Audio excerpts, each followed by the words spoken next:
Hello viewers, myself Dr. Anjali Singh, Assistant Professor, Chandigarh Law College, Mohali. Today, I am discussing with you the topic Administration of Justice and Courts during British India. Let me introduce the topic first. The judicial system in the pre-British era in India neither had any organization of formal courts nor established procedures. Administration of justice was basically in the hands of village panchayats, caste elders or zamindars in the Hindu society, whereas in the Muslim society, it was done by qazis. The administration of justice in India during the British period has served as the groundwork for the development of the contemporary judicial system. The Britishers gradually took control of the political and administrative machinery of India. In this process, they established a structured judicial system which was based upon the British legal principles. They fundamentally altered the traditional justice systems that existed in India. This lecture basically deals with the evolution of the judicial system during British rule. It will analyze the structure of the courts during the period and its impact on the Indian society. Now, I'll talk about establishment of Mayor's Court. The origin of codified law in India can be traced back to the year 1726, when the East India Company established Mayor's Court in Madras, Bombay and Calcutta. This was an indication of transition of company from a trading entity to a dominating force, incorporating new aspects in the judiciary. New challenges were posed by its expansion to the East India Company, and the company formally petitioned the king to issue a charter that would confer upon it specific privileges and authority.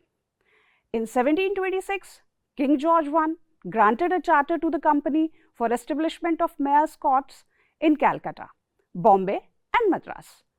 But the jurisdiction of the Mayor's Court was under the King of England, not under the company. All previously established courts at Madras, Bombay and Calcutta were replaced by the Mayor's Court.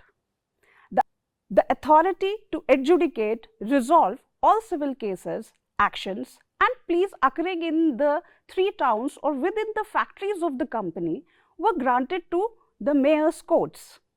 The court consisted of 9 aldermen, a mayor, with a condition that 7 of them, including the mayor, must be born British citizens. The aldermen were chosen from the prominent residents of the village and served in their position throughout their entire lives. The mayor was chosen from among the aldermen. The residents of the settlement were subjects to English law, regardless of their nationality. British law did not apply outside those settlements, and inside the areas, the Indians were governed by their own legal system. The Mayor's Courts, which were founded in accordance with the Charter of 1726, had significant restrictions. The company made significant attempts to follow English law, but there was a lack of clarity regarding its applicability. The extent of the Mayor's Court's authority over indigenous individuals was rather ambiguous. The Mayor's Court frequently vexed the locals by implementing English legal ideas, while disregarding their own custom and laws. It was in the year 1746 that the French took control of Madras, which resulted in the suspension of Mayor's Court's operations in the city. But in 1749, after the Aix-la-Chapelle peace treaty, French surrendered Madras to the Britishers. Again by the Charter of 1753, the Mayor Court was reinstated in the 3 settlements with similar powers. Jurisdiction, as outlined in the Charter of 1726, in order to stop conflicts between the governor and council, the charter brought the Mayor's Court under the authority of both the governor and the council. Rather than being chosen by the aldermen, the mayor was to be appointed by the governor and council. Now, let me introduce you regarding the reorganization of provincial courts and the establishment of the Supreme Court. The tenure of Lord Warren Hastings as Governor General from 1773 to 1785 brought substantial changes to the judicial system of British India. With the objective of consolidating and standardizing the judicial procedure, several reforms has been enacted. Prior to the Hastings, the British East India Company had implemented a system of governance that involved the administrators of the company to oversee revenue and civil justice matters, while local Indian rulers were primarily responsible for criminal punishment. In order to provide an organized judicial framework, he prepared the Judicial Plan of 1772 and instituted the Diwani Adalat for civil cases and the Faujdari Adalat for criminal cases. Mufsil Diwani Adalat, let's discuss it. This court was to address civil problems that fell under the jurisdiction of the collector. In this court, Hindus and Muslims were governed by their respective laws. These courts were responsible for adjudicating civil claims, which encompassed matters such as property disputes, inheritance, and contracts. The British judges were in charge of the proceedings, with the assistance of native assessors who offered guidance on issues pertaining to local customs and legislation. The Sadar Diwani Adalat, being the highest civil court in the province, was the next level of appeal from the Diwani Adalat. Now, let's go to Mufsil Faujdari Adalats. The purpose of its establishment was to address the criminal matters which were overseen by Indian officers with the assistance of Qadi and Muftis. The collector was responsible for the complete administration of this court. The court was administered Islamic law.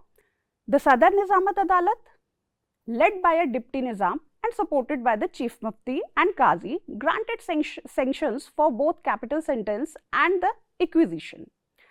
These courts presided over criminal proceedings, encompassing offences such as theft, murder, and other grave transgressions. Originally, these courts were overseen by Indian magistrates known as Faujdars, but Hastings transferred their authority to British supervision in order to establish a more consistent system of justice. The Sadar Nizamat Adalat served as the Supreme Criminal Court under the supervision of Governor General and his council. Now, let's talk about the Supreme Court. In 1773, to manage the possessions of the East India Company, the then Prime Minister, Lord North, decided to introduce legal government, and the Regulating Act of 1773 was passed by British Parliament. Some important changes were introduced to the structure of the company. The Regulating Act of 1773 is regarded as the first attempt by Britishers to establish a regular government in India and to control the company. This act is also considered as the first step to create an independent judiciary in India under the British Crown's direct control. The Regulating Act 1773 empowered the British Crown to establish a Supreme Court of Judicature at Fort William in Calcutta. Under the Regulating Act of 1773, Supreme Court functioned as a court of record and with powers and jurisdiction comparable to King's Bench in England. The jurisdiction of Supreme Court of Calcutta included civil, criminal, admiralty, and theological proceedings. The entity possessed the authority to issue legal orders such as certiorari and mandamus, which are comparable to the jurisdiction of the current High Courts and Supreme Court. The jurisdiction of the authority extended to all British subjects and residents of Bengal, Bihar, and Odisha. It possessed the authority to adjudicate on matters related to criminal charges. Appeals from this court were heard by the king in court.